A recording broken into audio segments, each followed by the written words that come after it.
د خطاب د پارا دعوت ورکوم پیر طریقت رهبر شریعت شیخ القرآن والحدیث سیدنا و مرشدنا استاد العلماء جامع المنقول والمعقول حضرت علامہ الشیخ محمد اسماعیل رحمانی صاحب دامت برکاتہ علینا چاغی مائک تا تشریف راوڑی او دخبل زرین و عظیم و خیالات و اظہار فرمائی جناب شیخ القرآن والحدیث حضرت علامہ مولانا محمد اسماعیل رحمانی صاحب دامت برکاتہ علینا. بسم الله الرحمن الرحيم. الحمد لمن له البقاء والقدم ولمن سواه الفناء والعدم، والصلاة والسلام على من هو شفيع الأمم لولاه لكان العالم في كتم العدم، وعلى آله الذين هم كنوز الحكم، وعلى أصحابه الذين هم نجوم الظلم. أما بعد، فأعوذ بالله من الشيطان الرجيم. بسم الله الرحمن الرحيم. وما أرسلناك إلا رحمة للعالمين. صدق الله مولانا العلي العظيم.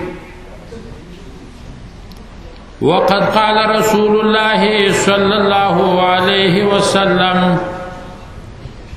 لا يؤمن أحدكم حتى أكون أحب إليه من والده وولده والناس أجمعين. رواه البخاري كما قال عليه الصلاة والسلام: إن الله وملائكته يصلون على النبي يا أيها الذين آمنوا صلوا عليه وسلموا تسليما. اللهم صل على سيدنا وحبيبنا وشفيعنا ومولانا محمد وعلى آله وأصحابه وذرياته وأهل بيته أجمعين. مولاي صل وسلم دائما أبدا على حبيبك خير الخلق كلهم. هو الحبيب الذي ترجى شفاعته لكل هول من الأهوال مقتحم. منزه عن الشريك في محاسنه فجوهر الحسن فيه غير منقسم. بيان وصف کردن حد امکان است، چراک وصف بیرون ز حد اوصاف است. هزار بار بشویم دهن بمشک و گلاب، هنوز نام تو گفتن کمال بی ادبی است. اما بعد،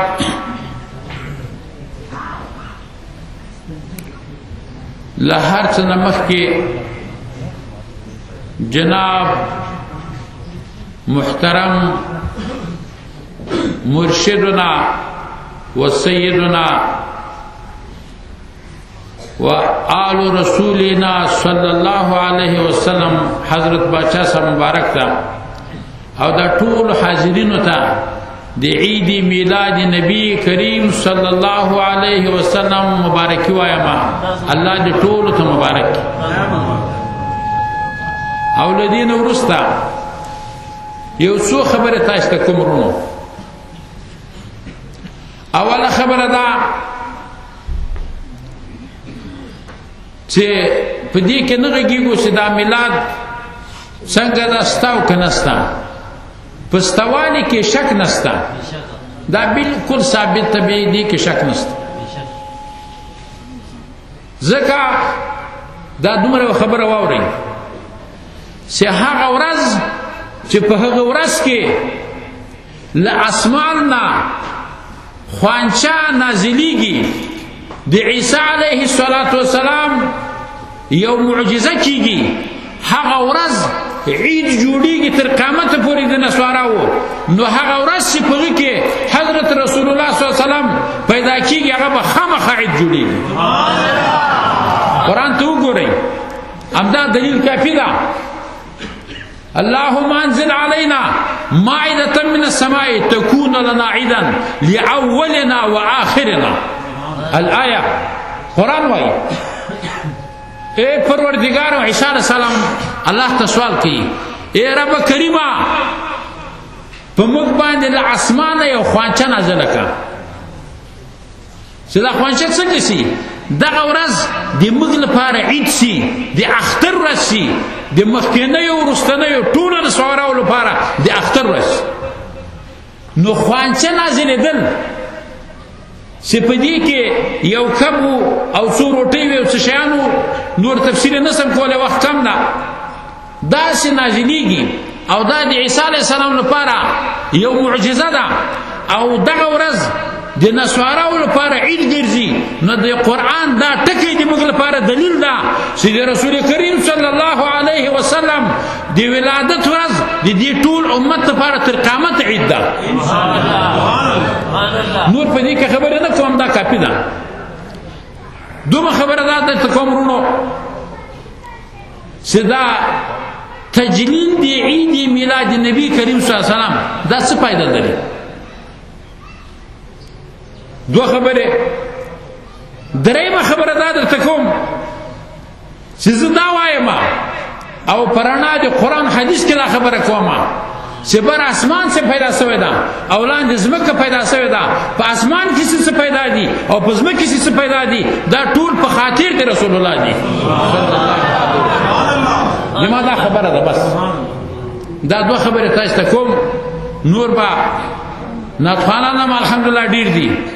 او دمګه صاحب مبارک هم ان شاء الله تعالی تشریف راوړي علما کرام هم ډیر دا خبر درته اوله خبردار درته کوم چې څوک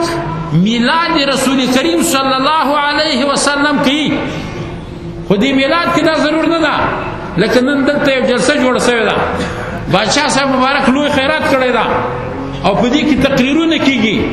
او په دې کې نعتونه ورکیږي نو هر میلاد په دې شکل دي نه هر سړی په خپل وس باندې پړ ده چې څومره لري څومره کولی شي هموږمره به میلاد رسول الله صلی الله علیه وسلم کوي څه مطلب یو خیرات به کوي د دې خیرات ثواب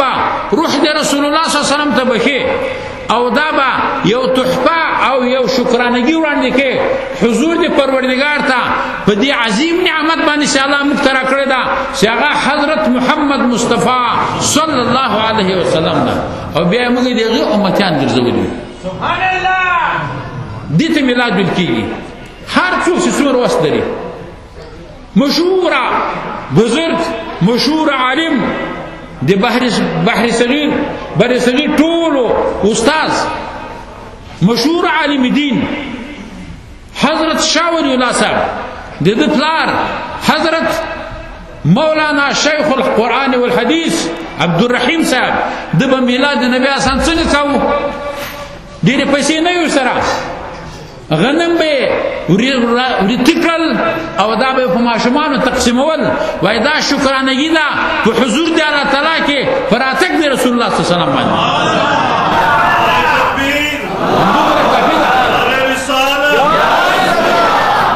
عزیزانو مسلې ته باندې ځان پوکي هغه دومره کول نو چې څومره وس لري هغه به د رسول کریم صلی الله علیه وسلم د راتګ شکرانګي ادا کوي او په دې کې فائدہ څه ده عزیزانو د موږ اسلاف د موږ علما د موږ بزرګان دین دا د موږ لپاره قدوه دي قدوه کفا بهم قدوه دا د موږ لپاره لوی رهنماګان دي دوی څه خبرې موږ ته کړې دي د دې خبرې د موږ لپاره کافي ده بس یو لوی عالم دین ته سوی ده علامه جزري رحمت الله علیه د ټولې دنیا استاد ده په دنیا کې چې څومره قاریان دي څومره قاریان هغه که په پاکستان کې دي هغه که په هندوستان کې دي هغه که په بنګلادیش کې دي هغه په افغانستان کې دي، هغه په عربو کې دي، که په عجمو کې دي، دا ټول د علامه جزري شاګردان دي. علامه جزري څه وایي؟ من خواص المولود انه امان في ذلك العام وبشرى عجله لنيل البغيه والمرام. دي خبرت لغوه ونسي مؤمنان مسألة واوري. علامه جزري څه وایي؟ وای دی رسول الله صلی الله علیه وسلم مولود جوړول، دی رسول کریم صلی الله علیه وسلم فراتک باندې خیرات کول، دی رسول کریم صلی الله علیه وسلم فراتک باندې خوشحالي کول، دا څه ده؟ دا امان د مصیباتو نه په دې کال کې. دا استانه چې دا اوس محفوظه ده، د بزرګانو استانې محفوظې دي، دوی هیله لري رسول کریم صلی الله علیه وسلم سره د نبی اعظم روح مبارک ته په دې ورځ باندې یو خیرات وړاندې کوي. الله ته وایي چې پروردګاره د دې ثواب رسول الله صلی الله علیه وسلم ته ورسوه.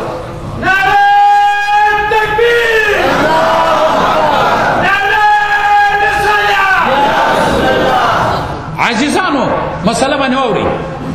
ځان پوه کړئ. رسول اکرم صلی الله علیه وسلم د ما او د تا خیرات ته ضرورت نه لري. الله تعالی جل شانته مقرب بنده ده، مقرب. په دې بندگانو کې له رسول کریم صلی الله علیه وسلم مقرب بنده نشته، الله ته مقرب بنده ده. الله ورته وایي انت عبدي ورسولي سميتك المتوکل، ته د ما یو لوی بنده یې، لوی. خو لیکن که خیرات کوو دا موږ ته فایده ده. ما ان مدحت محمدا بمقالتي، حسن صاحب څه وایي؟ متوجه سي دې خبرو ته. ما ان مدحت محمدا بمقالتي ولكن مقالتي مدحت بمحمد. وإذ بخبل أشعار باندې د رسول الله صلى الله عليه وسلم صفت نکوما، ولې دا طاقت نشته کې، ولكن مدحت مقالتي بمحمد، د خپل اشعار صفت کوم د رسول الله په ذکر باندې. خو صدا موږ که خیرات کوو د رسول الله صلی الله علیه وسلم روح ته بخو، نو موږ ته فایده ده. موږ ته الله تعالی قرآن پاک وایي ان الله وملائکته یصلون علی النبی یا ایها الذین آمنوا صلوا علیه وسلموا تسلیما اللهم صل علی سیدنا محمد و آله وصحبه اجمعین. عزیزانو الله وایي پر رسول الله باندې الله او ملائکه درود وایي، تاسو درود وایي. موږ څه وایو؟ دا دې موږ درود څه ده؟ موږ څه وایو؟ اللهم صل، اے خدای ته درود پی وایا. موږ څه وایو؟ موږ درود څه ده؟ اللهم صل، اے پروردگار ته رحمتونه په نازل کړه. الله ته سوال وکړه، دا خبر ته دی الله درود شو. خدا الله مختولی دي چې ته درود په الله خو درود په وایي کنه. دا د دې لپاره چې موږ او تاسو ته پیدا ورسیږي، موږ خایسته سو، موږ او دی الله خوی په مکه راشي، دی الله اخلاق په مکه، دی الله شي هغه دی الله صفات خو دی الله خپل صفات خو حدیث کې راغلي تخلق باخلاق الله. الله تعالی جل شانو چې کوم کار کړی تاسو هغه کارونه کوي، هغه کارونه چې خاص تر الله تعالی پرې نه وي. نو الله درود وایي، تم درود وایي. نو دا فائدې مقتدا، فائدې رسول کریم صلی الله علیه وسلم ته هغه ډېر منزله ډېر اوچته ده، هو په خوشاليږي. رسول کریم صلی الله علیه وسلم د موږ تاسو په درود باندې خوشالي. نو عزیزانو په میلاد کې یو کمال څه چې امان لذلك العام، چې میلاد وکړه نو په دې کال کې به امان راځي، امان په دې کور کې به اماني، په دې کلی کې به اماني، په دې استانه کې به اماني، په دې جماعت کې به اماني، په دې علاقه کې به اماني. او بل څه ده؟ ډېر خلک راځي یو بل ته وایي د ما یو ضرورت ده، دی ما یو کار ده. پیرانو صاحبانو ته ما ته وظیفه وښیه چې د ما دا کار روان شي. ملایانو ته ورته ما ته دعا وکړي چې د ما دا کار روان شي.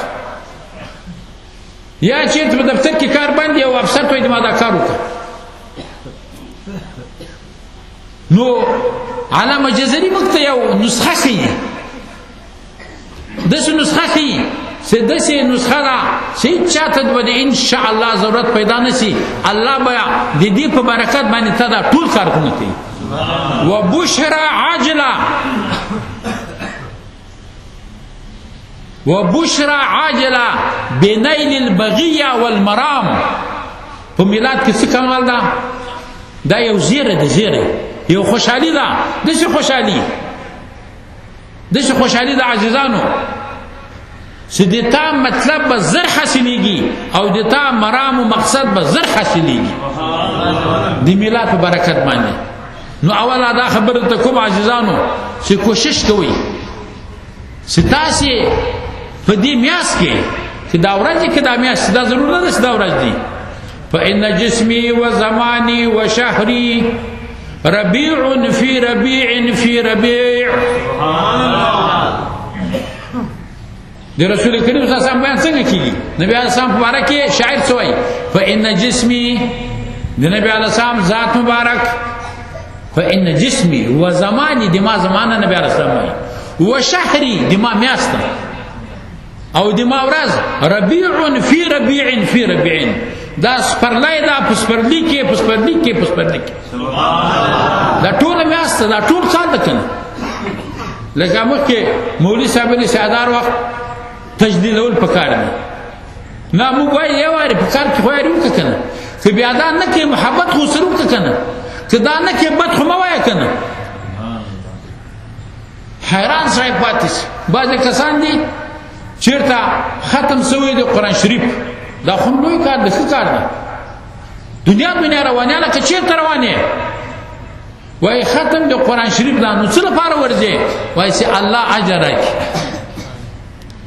او چې بیا میلاد رسول کریم صلی الله علیه وسلم نو بیا دې ته بد وایه لکه دا قرآن خو په دې رسول الله نازل شوی ده کنه دا شرکت په دې ختم د قرآن کې چې دا برکت او په دې کې ثواب ده دا خو رسول الله صلی الله علیه وسلم درته ویلي دي چې دغه قرآن د ختم برکت مني نو د رسول الله څنګه نه مني د رسول الله رسول کریم صلی الله علیه وسلم خو بخامخا مني د رسول الله برکت کې شک نشته کنه ټول برکت برکت برکت برکت هر څه برکت نو په میلاد کې دا یو کمال د عزیزانو چې مقصد به د الله تعالی حاصلوي نو کوشش کول پکار دی هر چاته که نور هیڅ څه نه لري یو دوه رکعته نفل شکرانه وکړه الله ته په دې باندې چې الحمدلله چې الله رسول الله پیدا کړی دنیا ته رالېږلی او بیا یې دغه امتي ګرځولی الحمدلله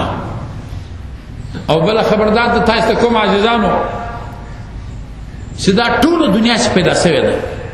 که اسمان ده که ځمکه ده دا ټول خاطر د رسول الله صلی الله علیه وسلم ده دا ټول خاطر د رسول الله صلی الله علیه وسلم یو چا راته ویلی بله ورځ وایي که څوک وایي چې دا څیزونه چې پیدا شوي دي په خاطر د رسول الله صلی الله علیه وسلم باندې دا شرک ده العیاذ بالله دا څومره بده خبره ده چې کوي عزیزانو رسول الله صلی الله علیه وسلم خو څه کوي خو ډېر عظیم ذات عظیم دا ببرسری ملنګان نه دي ببرسری ملنګان دا مالا ته قدر لري د دوی مالا خاطر کوي د دوی گفت الله تعالی جل شانو دا منی حدیث کې راغلی دی ځان نه درکړه یو صحابي دا حضرت انس ابن نضر ورته وایي مشهور صحابي ده په غزوه د احد کې شهید شوی ده او په څه شکل باندې شهید شوی ده غزوه د احد کې روان ده منډې وایي په مخ کې په مخ باندې سعد صاحب ورته راغی وای سعد چیرته روان یې والله انی لاجد ريح الجنه من وراء احد بخاری حدیث ده حضرت انس ابن نضر سوای وای سعد چیرته روان یې قسم په خدای دا چې د احد نه ماته بوی د جنت راځي دا نظر ابن انس ده انس ابن نضر ده دا څه سره ترسوي دا یو عاشق په دین باندې ده حدیث کې راځي بخاری حدیث ځان نه وایم دا د ما خبرې نه دي دا د حدیث خبرې دي د حضرت انس ابن نضر یو خور دا ربيع نومېږي د دې یو جنۍ غاښ مات کړی اچھا غاښ چې مات شوی دی دغه خپل خپلوان راغلل رسول کریم صلی الله علیه وسلم ته وایي نبی علیه السلام ربیع د موږ د خور غاښ مات کړی ده نو حکم څه ده نبی علیه السلام څور ته وایي حکم دا ده چې دا به قصاصي وي د دې به موږ غاښ پرې کېږي انس ابن نضر ورته راغی انس ابن نضر ته نبی علیه السلام حکم څه ده وای حکم دا ده چې غاښ به ماتېږي انس ابن نضر څه ورته وایي قسم په خدای ده چې د باندې خور غاښ به نه ماتېږي سبحان الله دا د بخاري حدیث ته مضمون درته وایم وای قسم په خدای ده چې د ما د خور غاښ به نه ماتېږي هغه څه ورته وایي رسول کریم صلی الله علیه وسلم ورته مسکی څه ورته وایي یا انس کتاب الله القصاص په قرآن کې قصاص راغلی ته څنګه داسې خبرې کوې نو دی بیا همدا خبر ورته کوي زما قسم په خدای ده چې د ما د خور غاښ به نه ماتېږي دا ده دا قسم ولې کوو داسې نه چې د رسول الله خلاف یې کوو د ده دا امید و چې د ما خوله د ما خبره به الله مني د ما گفت به الله مني او دا خلک به دې ته رضا کېږي چې پیسې واخلي خو غاښ یې مات نه شي 5 منټه نه و تېر چې دغه زنانه چې دغه جلۍ چې غاښ یې مات شوی دغه خپل خپلوان راغلل نبي علیه السلام ته وایي ای نبي علیه السلام د دې او ربیع غاښ نه ماتوو خو موږ ته د دیت راکړي دیت نو نبي علیه السلام څه ویلې حدیث ویلي رب اشعث اغبر لو اقسم على الله لعبره ته دې حدیث ته متوجه سئ نبی علیه السلام وایي ډېر کرته یو سپیرو ببرسری سړی یو سپیره او ببرسری سړی یعنی څه معنی یو مننګ که قسم وکړي الله دا کار کوي نو الله به په قسم کې دی بار کړي او د قسم به پوره کړي الله به هماغسې کار وکړي له دې نه څه معلومېږي عزیزانو له دې نه علما وایي گفت معلومېږي خلک وایي پلانکي ته پلانکی بزرگ گفت ورکړی ده ګیرې به خریلي هسې د شریعت نه به مخالف وي خو چې چوپ در باندې واچي سر به دې خیسي غاښ به دې خیسي ولې گفت یې ورکړی گفت نو موږ وایو چې سړیه ته څه خبرې کوې یو ببرسړی سړی یو ملنګ چې الله ته قریب وي چې دی چا ته گفت ورکوي الله تعالی جل شانه د گفت مني الله دې خاطر کوي نو دې عجیبه هستی چې حضرت محمد مصطفی صلی الله علیه وسلم دا دې خاطر بالا نه کوي خامخا خاطر کوي نو زه وایم چې دا هر څه چې پیدا شوي دي عزیزانو ځان پوه کړئ دا هر څه چې پیدا شوي دي په خاطر دې رسول الله صلی الله علیه وسلم پیدا شوي دي په خاطر دې رسول کریم صلی الله علیه وسلم پیدا شوي څنګه علامه حاکم یو علامه طبرانی دوا علامه ابن کثیر دا درې نور علماء حدیث نقل کړی دا حضرت آدم علیه السلام اسمان را کوسو الله ته ډېرې زړه وکړې خو بل وخت کې حضرت جبرئیل علیه السلام ورته ویلي جبرئیل علیه السلام کتابونه را نقل کړي دي چې آدم علیه السلام رسول الله شفیع کا الله تعالی ته رسول کریم صلی الله علیه وسلم شفیع کا د رسول الله په خاطر باندې لالانا مطالبه دی او طلب دی توبه وکړه حضرت آدم علیه السلام الله ته سوال کوي اے پروردگارا په خاطر دی محمد علیه الصلاة والسلام دی ما توبه قبول کړه دا د حدیث بیان دی ګورئ الله له طرف وحی ورته کېږي آدم علیه السلام محمد علیه السلام څه پېژني وایي اے پروردگارا کله چې تاسو جنت کې ته بوتلم ما چې دا سترګې اوچتې کړې پایې د عرش عظیم ته مې چې وکتل هغه باندې لیکلي دي لا اله الا الله محمد رسول الله زه پوه شوم چې د الله په بندګانو کې الله ته قریب بل څوک نشته غیر محمد علیه السلام زه پوه شوم په دې باندې نو ځکه دا تا ته شفیع کوم تا ته وسیله کوم الله پاک جل شانه څورت وایي اے حضرت آدم علیه السلام دا د تا د اولادینه یو اولاده ده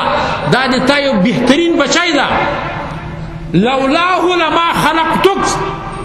حدیث کې راغلی چې دا رسول الله صلی الله علیه وسلم نه وایي چې د ما په تقدیر کې پیدایش دی رسول الله نه وایي ما به ته نه پیدا کړی آدم علیه السلام د چا په خاطر پیدا شو یو आवाज راکړئ کنه آدم علیه السلام د چا په خاطر پیدا شوی ده د رسول الله صلی الله علیه وسلم په خاطر پیدا شوی ده دا انسانان دا د چا اولاد دي د آدم علیه السلام او د ازمکه و اسمان دا د چا لپاره پیدا شوي دي؟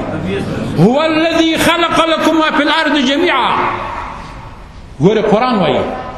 آدم علیه السلام دا د الله په خاطر د رسول الله پیدا کړ. دا انسانان د آدم علیه السلام اولاده دي او د ازمکه و اسمان او په ځمکه و اسمان کې څه دي؟ دا د انسان د خدمت لپاره پیدا شوي دي. نو دا ټول په خاطر د رسول الله پیدا شو. هو الذي خلق لكم ما في الارض جميعا. الله هغه ذات چې تاسو ته پیدا کړی ټول هغه څیزونه نه چې په ځمکه دي ټول د تاسو لپاره فائدې لپاره پیدا کړی دي. دا څه پیدا شوي دي؟ دا ټول د انسان د خدمت لپاره پیدا شوي او انسان په خاطر د رسول الله صلی الله علیه وسلم پیدا شوی دی او دا ټول په خاطر د رسول کریم صلی الله علیه وسلم پیدا شو. نو ځکه الله تعالی جل شانه څورت وایي وما ارسلناک الا رحمتا للعالمین. الله څه وایي؟ وما ارسلناک، موږ ته نه لېږلی. له لېږلو سره پیدایښت ضرور ده، یعنې ته موږ نه پیدا کړی بیا هم نه لېږلی الا رحمتا للعالمین. په رحمتونو کې اوچت رحمت څه ده؟ عزیزانو یو پیدایش ده، یو عدم ده، یو وجود ده، یو نیستی ده، یو هستی ده. یو نیستی ده، یو هستی ده. په دا هستی او نیستی کې نعمت څه ده؟ نعمت هستی ده، هستی وجود ده. په دې باندې پیدا مرتبېږي، په عدم باندې پیدا نه مرتبېږي. نو وجود د ټول عالم سره راغلی ده. د دې لپاره رحمت څوک ده؟ حضرت محمد مصطفی صلی الله علیه وسلم. نو دا ټول څیزونه په خاطر د رسول الله پیدا شوي دي. الله تعالی جل شانو ته رسول الله صلی الله علیه وسلم ډېر ګران او ډېر خاطر دي. الله تعالی جل شانو رسول الله صلی الله علیه وسلم ته وحی کوي. امام ترمذی حدیث نقل کړی دی. اے نبی علیه السلام که دې تا خوښه وي د بطحا خوړ په مکه مکرمه کې یو خوړ د بطحا ورته وایي. د بطحا خوړ به تا ته له سرو له سپینو نه ډک کړم. دا به تا ته له سرو او له سپینو ډک کړم. رسول کریم صلی الله علیه وسلم څه ورته وایي؟ ای پروردګاره د ما نه سره خوښ دي نه سپین، زما دا خوښ دي چې یو ورځ وږی یم یو ورځ موړ یم. ګورې عزیزانو په دې مسله ځان پوه کړئ. رسول الله صلی الله علیه وسلم فقیر نه و، فقیر بې ماله نه و، بې پیسو نه و. نبي اسلام سره ډېرې پیسې دي. یو له بحرین 1,00,000 روپۍ راغلي، 1,00,000. دا ټول د نبي علیه السلام وي. د مسجد په کونج کې واچول سي. اهل مدینه خبر شول، سهار مانځه کې بخاري حدیث ده، ټول اهل مدینه راورسېدل مسجد نبوي کې نبي اسلام سره مونږ وکړو. چې موږ خلاصو صحابي راځي نبی اسلام سره لاس ملاوي. نبی اسلام چې څه ورته ګوري ته مسکی کیږي. وایي کېدای شي چې تاسو خبري چې له بحرین پیسې راغلي دي او د پیسو وړلو لپاره راغلي او ورته له وصاب اے رسول الله صلی الله علیه لپاره راغلي. وایي بس په دې خوشاله سي. نبی اسلام کېناست، هغه وخت د سرو د سپینو پیسې وي چې کېناست تر هغو جګ نه شو چې په دې میدان کې ور پیم نه پاتې نه شو، ټولې ورکړه پلک به یې ورکولې، پلک نبي علیه السلام داسې نه و چې فقیر خو ده کور کې څه نه پرېښودل، په کور کې څه نه پرېښودل. یو وخت کې مازدیګر لمونځ وشو، امام بخاري حدیث نقل کړی دی چې دا مازدیګر لمونځ وشو نبي علیه السلام په ډېر جلدي سره کور ته لاړ. صحابه ویلې قصه څه قصه ده، وحی به نازلېږي. وروسته نبي علیه السلام راووت. نبي علیه السلام ویلې وایي په مانځه کې دا د ما په زړه کې تېر شول چې د ما کور کې 2 روپۍ دي، نو زه لمونځ مې چې وکړه زر کور ته لاړم چې دا 2 روپۍ د ما په کور کې شپه تېره نه کړي. نبي علیه السلام فقیر نه و خو جواد و. جواد څه معنا؟ سخي، چې څه به پیدا کول خلکو ته ورکړو، ځان سره نه پرېښودل. اوس که دا ټول خبرې کوو دا خو ډېرې خبرې دي که نه؟ نو هر څه چې الله پیدا کړي دي نو نبي علیه السلام تعالی څه ویلې؟ وایي تا ته به بطحا خوړ د سرو د سپون نه ډکم. وایي د ما دا خوښه ده چې یو ورځ وږی یم او یو ورځ موړ یم. چې وږی یم نو تا ته به عاجزي کوم او تا ته به سوال کوم، او چې کله موړ شم نو د تا شکر به ادا کوم. نو هر څه د نبي علیه السلام لپاره، هر څه دا وجه ده چې سبل الهدى والا یو حدیث نقل کړی ده او سند بیان کړی دا حضرت عبد الله بن عباس نے روایت تھا یا عیسی آمین بمحمد صلی اللہ علیہ وسلم وعمر امتك يؤمن به فلولاه ما خلقت الجنة ولا النار وقد خلقت العرش على الماء فاسترب فكتبت عليه لا اله الا الله محمد رسول الله فسكن. ده حدیث را نقل کړی حضرت پروردگار عالم عیسی علیہ السلام سوئے عیسی علیہ السلام تو حضرت محمد علیہ السلام باندې ایمان راوړ ایمان وإذا أخذ الله ميثاق نبينا لما آتيتكم من كتاب وحكمة ثم جاءكم رسول مصدق لما معكم لتؤمنن به ولتنصرنه الآية. هر نبي تا لآدم عليه السلام نيولي تا عيسى عليه السلام پورې هر نبی تا الله یلی دی چې په حضرت محمد مصطفی صلی الله علیه وسلم به ایمان راوړي ایمان او دغه امداد وکړي چې د تا په وخت کې راغی او چې د تا وخت کې رانغی او تو پاتوي نو امت ته د امر کې چې په حضرت محمد علیه السلام به ایمان راوړي او دغه امداد وکړي د هر نبی تعالی تعالی نو ذکر علما وایي چې نبی الانبیاء څوک ده یو خو انبیاء دي یو لک څلور زره انبیاء دي د دې نبیانو نبی څوک ده د نبیانو نبی محمد علیه السلام د نبیانو نبی محمد علیه السلام ده ولې الله تعالی څورته دي د نبیانو ته اذا اخذ الله ميثاق نبينا لما اتيتكم من كتاب وحكمه ثم جاءكم رسول مصدق لما معكم لتؤمنن به ولا تنصرنه. هر نبی فرض ده چې د محمد علیه السلام د هر نبی په زمانه کې راغلی وای فرض ده پې چې د ده په ده به ایمان هم راوړ او د ده به امداد کوه او د ده امتي به دا وجه ده چې رسول الله صلی الله علیه وسلم معراج ته لاړ عزیزان مسلې ته متوجه شئ الله دې یو بهترین نبی امتیان ګرځولي الحمدلله الحمدلله الحمدلله. نبی علیه السلام چې معراج ته لاړ الله تعالی 50 منځونه په فرض کړل راغی موسی علیه السلام ته په شپږم اسمان کې موسی علیه السلام موسی علیه السلام ته څه چلو شو وای الله 50 منځونه دې ما په امت باندې فرض کړل. حضرت موسی علیه السلام څه ورته وایي وای دې تا امت 50 منځونه نشي کولای الله تعالی سوال وکړي چې کم کې درته خو خلاصه ده نه ځلې حضرت محمد مصطفی صلی الله علیه وسلم په ما باندې ریاض په ما باندې الله او د حضرت موسی علیه السلام په تګ را تک کړی ده نه ځلې دا تګ را تک کړی ده نه او موسی علیه السلام ورته ویلي چې ګوره امت دا کار نشي کولی. علما وایي دا کار ولې وشو ځکه انبیاونه الله وعده اخیستې وه چې د رسول الله امداد به کوئ دغه د دلته موسی علیه السلام ښکاره کړو د رسول الله امداد یې وکړو د رسول الله امداد یې وکړو که نه د ده په مشوره باندې د ده په سوال باندې رسول الله صلی الله علیه وسلم ځي الله ته سوال کوي او الله سوال مني 5 منځونه کوي تر دې پورې چې څو منځونه پاتې شول 5 منځونه پاتې شول. او بل په دې کې وایي کمال یو بل کمال ته اشاره ده چې اسمان والا ته معلوم شي ملائکه ته معلوم شي چې رسول الله صلی الله علیه وسلم الله ته ډېر زیات منلی او د الله تعالی د شان ته زیات قریب ده چې څنګه سوال وکړي الله سوال مني.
نو عزیزانو دا خبره مې درته کوله چې د هر څه په خاطر د نبي علیه السلام باندې الله تعالی جل شانو حضرت عیسی سم څوای آمین بمحمد صلی الله علیه وسلم ایمان په نبی علیہ السلام راوړه او امت دې امر کې ایمان پر راوړي که نبی علیہ السلام دې ما په مقدراتو کې نه وای ما خلقت الجنه ولا النار نو به جنت پیدا کړو نو به دوزخ پیدا کړو او بیا الله تعالی څوای ما عرش پیدا کړی پاسه دی وګو خو زیدل فكتبت عليه لا اله الا الله محمد رسول الله فسكن فدي باندې دا کلمه ودی کلا بیا عرش غلسو او بیا حرکتونه دې کې دومره کمال ده کمال حضرت آدم علیہ السلام ګوري دې مسلې ته متوجه سي حضرت آدم علیہ السلام شیش علیہ السلام ته وای شیش علیہ السلام دا زوی ده وای ای شیش علیہ السلام کله چې دی الله ذکر دی کاو نو دی محمد علیہ السلام ذکر هم کوا دی الله ذکر خو موږ کوو الحمدلله لا اله الا الله الله سبحان الله الحمدلله الله اکبر دی رسول الله ذکر صدا اللهم صل على محمد وعلى ال محمد كما صليت على ابراهيم وعلى ال ابراهيم انك حميد مجيد دا دی رسول الله ذکر دا نو نبی علیہ السلام حضرت آدم علیہ السلام شیشه علیہ السلام ته وایي وای ګوره چې کله دې الله ذکر کوو نو د رسول الله ذکر به هم کوي ځکه اغمجن محمد زمان رحمت الله علیه وای چې کوم مجلس کې مې ذکرونه دي نبی ونشي خپتر پاسم د زړه می تسلی ونشي دا خبره ګورئ دا حضرت آدم علیه السلام کړه د خپل زوی شیش علیه السلام ته وای ذکر دی الله نه ورسته ذکر دی رسول الله کوا ولی کوا وای ځکه چې کله په جنت کې د ما سترګې وغوړې دي په پایو د عرش عظیم سترګې ولګېدې په دې لیکلي چې لا اله الا الله محمد رسول الله او بیا الله تعالی په جنت کې وګرځولم چې په کومه بنگله د جنت باندې ورځم په کومه دروازه د جنت باندې ورځم په کومه ونه د جنت باندې ورځم حتی په حور د جنت باندې ورځم په هر ونه باندې په هر پاڼه باندې په هر دروازه باندې په هر بنگله باندې لیکلي دي لا اله الا الله محمد رسول الله هر څه باندې لیکلي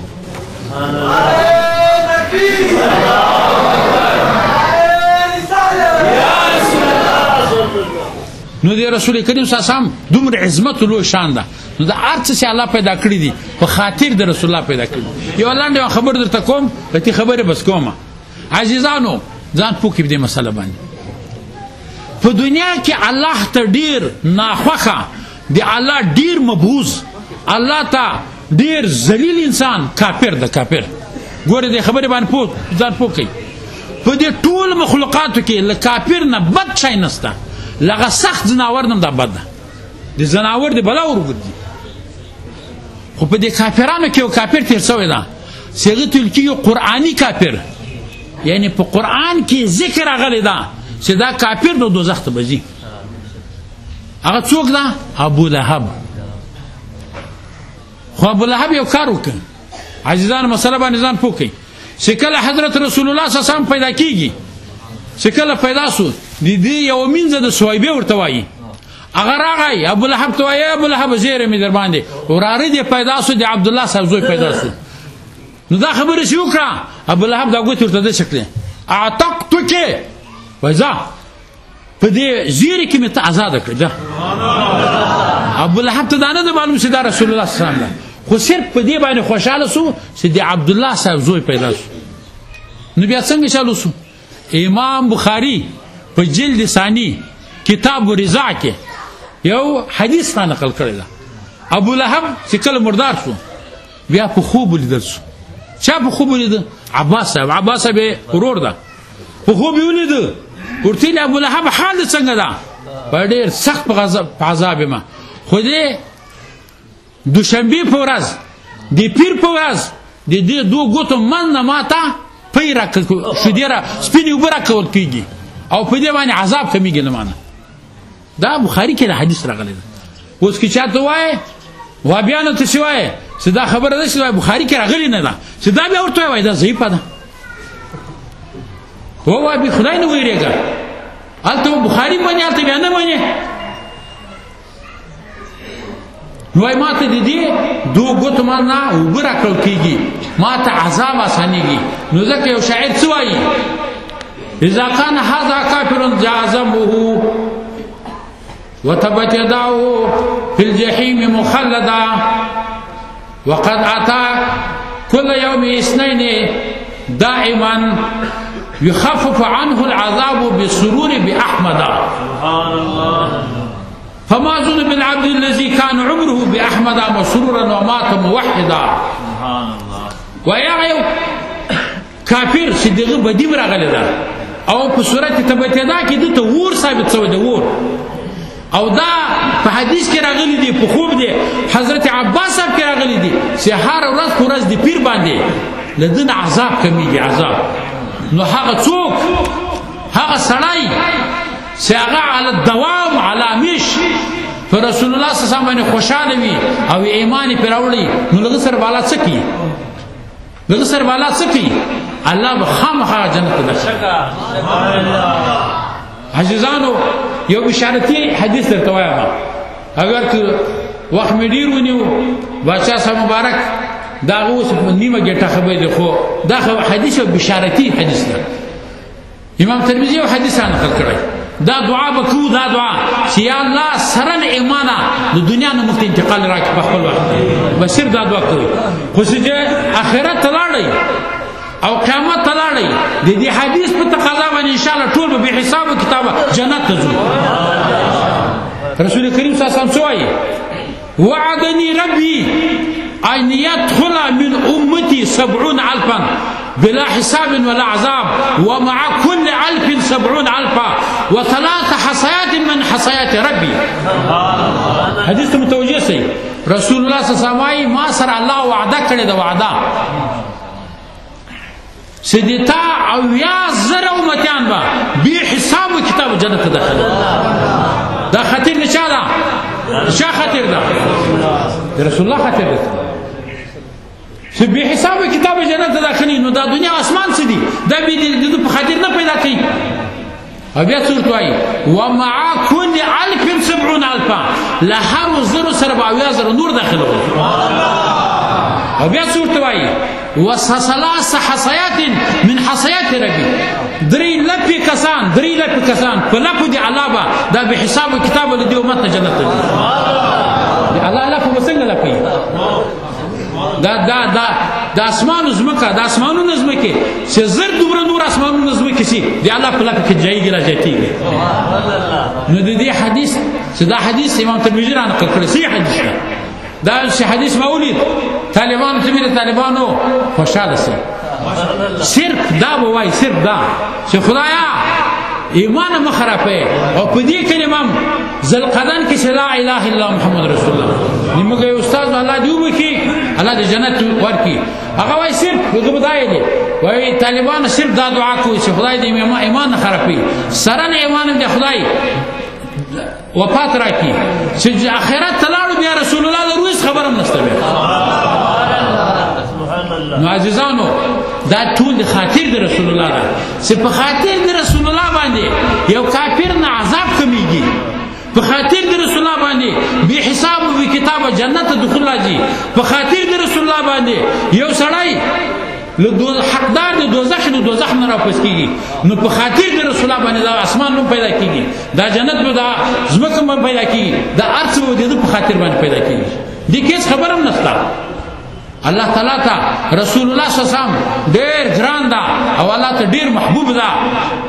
دا ټول رسول کریم صلی الله علیه وسلم ټول حمد نوم محمد دا نوم احمد دا او په قیامت کې د کار څه دا حمد ویل دي او پلاس کې څه دا جنډه دي حمد او جای چې کوم دا جای مقام محمود دا حمد ټول رسول اکرم صلی الله علیه وسلم د یو عظیم ذات عظیم نو دا ارث د خاطر باندې پیدا شوی دي. عزیزانو د رسول کریم صلی الله علیه وسلم په خوشحالي کې داسې مجلس جوړول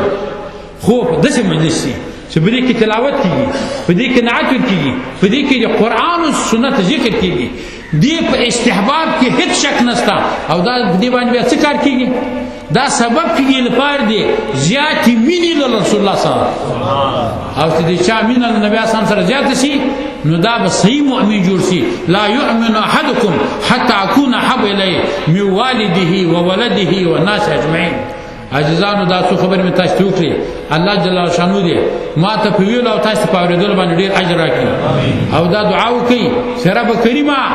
دی بادشاہ صاحب په عمر کې او په صحت کې ډېر ټول اوږدوالی راولي او د استانه همیش آباده لري زموږ د صاحبانو مبارکانو د پیر سباق صاحب مبارک استانه آباده لري په قاري صاحب باندې بشمار رحمتون نازل کې او چې څوک تعلق لري د دې استانې او کلو نور استانو سره چې صحیح د شریعت مطابق استانې یا الله دنیا او آخرت ښایسته کړي او دا په آخر کې وایي یا الله د دنیا کافران ذلیل و شرمنده کړي او مجاهدین یا الله کامیابه کړي څوک شهیدان شوي د مرتبې اوچته کړي او ډېر کسان په جیلونه کې دي رب کریمه په خاطر د ذات تا او په خاطر د صفاتو د تا او په خاطر د جهد رسول الله یا الله تل دې جیلونه را خلاص کړي سبحان ربک رب العزة عما یصفون وسلام علی المرسلین والحمد لله رب العالمین